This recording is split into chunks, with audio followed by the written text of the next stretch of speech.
Bugün sizlere yaptığım manevi çalışmalar hakkında kısa bir bilgilendirme yapmak istiyorum. Çalışmalarım dualar, ayetler, esmalar ve rahmani usullere dayalı manevi uygulamalardan oluşmaktadır. Amacımız insanların kalbine huzur, hanesine bereket ve hayatına hayırlı kapıların açılması için dua etmektir.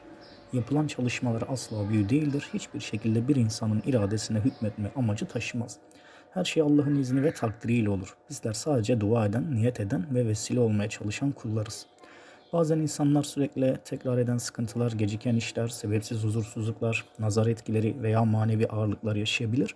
Bu gibi durumlarda kişiye özel dua programları, esma çalışmaları ve rahmani uygulamalar hazırlıyorum.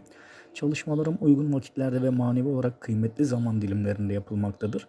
Her insanın durumu farklı olduğu için süreçler de kişiye göre değişebilir. Rabbim herkesin gönlündeki hayırlı muratları nasip etsin.